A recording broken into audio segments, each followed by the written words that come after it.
बहुत हिल रहे हैं, भूकंप में पैदा हुए थे क्या? क्या नाम है आपका? पंडित रविशंकर चतुर्वेदी। शंकर, एक मिनट। देखा देखा देखा एक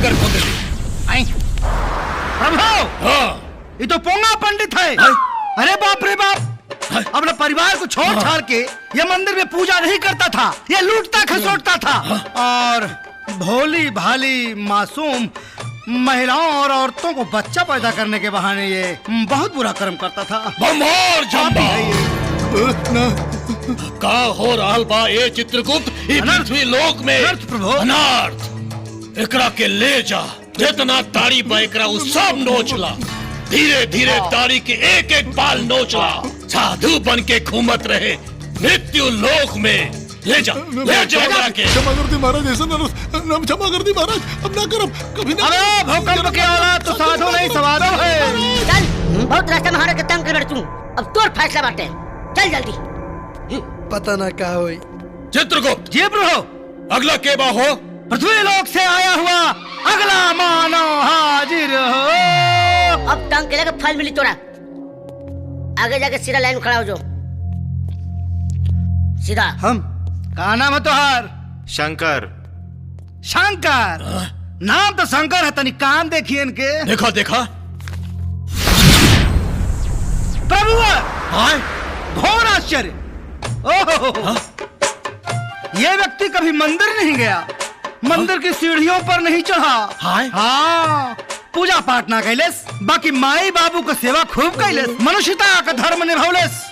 माई बाबू के सेवा कैलाश जी। अरे चित्रगुप्त प्रभु, अरे तो हमरा रुलाइबे का रे? प्रभु मुझको भी भाव मत करिए। इतना पापी पृथ्वी लोक में ऐसनो लोग बाका। मैं भी रो रहा हूँ प्रभु। एक काम कर, एकरा पूरा ढोल बाजा के साथ स्वर्ग में भेजा। अच्छा, स्वर्ग में भेजा एकरा के। महाराज के आदेश का पालन हो। दंडवत।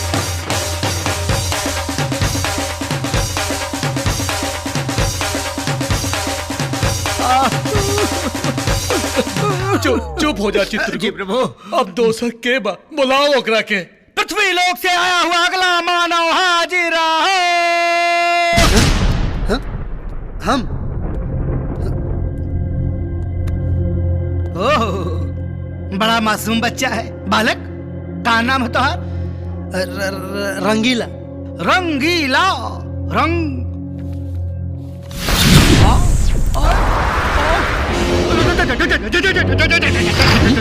चित्रगुप्त, चित्रगुप्त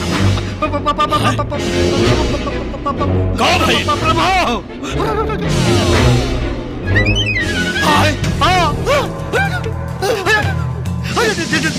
जल्दी आइए, आइए। दाल में कुछ काला लगा था, पता करे के पड़ी। बात बात चित्रगुप्त। आइए और पहले इधर आइए। आप एक बात बताई, कैसन बुढ़बा कन पर के आपन दूध बना ले बानी? ले आवे के रहल है रंगीली के, उठा के ले आले रंगीला के। हाँ। अरे प्रभु, ओकरे मृत्यु के अवधि अभी ले पूरा नहीं के पाई। चित्रगुप्त, तो अब क्या करे के पड़ी? हाँ, सोचता नहीं। नारायण नारायण। देवर्षि प्रणाम। नारायण नारायण। प्रभु, अगर ये मनुष्य के पता चल गई कि यमलोक में भी गलती होला, तब तो नारायण नारायण। हमनी के घोर अपमान हुई प्रभु, निंदा हुई। नारायण नारायण। देवर्षि, एक कौन उपाय बताई? हाँ, उपाय तो बा जी। मनुष्य बा, हाँ, जाने अनजाने में कोई न कोई गलती तो कैले होई। नारायण नारायण। बस वही गलती के बता के कोई न कोई सजा सुना दी। बम्भोर जम्भा। चित्रगुप्त, जी प्रभु। संभव के असंभव और असंभव के संभव करे के पड़ी। जी प्रभु। यहाँ तो दाल में काला ना, पूरा दाले काला बा। न तो हे चित्रगुप्त। जी प्रभु। इतयम लोक के पूरा अपमान हो जाए। अपमान कैसे हो जाए? देवऋषि जी, चली चली चली नारायण चली नारायण। चली। चली प्रभु।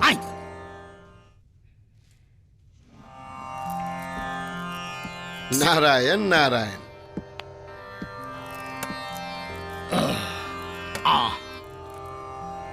बम्बोर जम्बा। जी प्रभु। नारायण नारायण। चित्रगुप्त जी प्रभुवर। कार्रवाई के आगे बढ़ावा और ये बालक के बारे में बतावा। प्रभुवर, हाँ, ये बालक शकल से जितना मासूम लगता अंदर से उतने दुर्दांत अपराधी है। है? आप बताई, एक लड़की के पावे खातिर हाँ, न जाने कितने लड़किन का हाथ पैर तोड़ डालस। कितना लड़किन के तो हालत बनौले हो कि उन्होंने जिंदगी में कभी ब्याह शादी ना हुई। प्रभुवर, घोर महा महा महा महानरक में भेजा जाए इसको।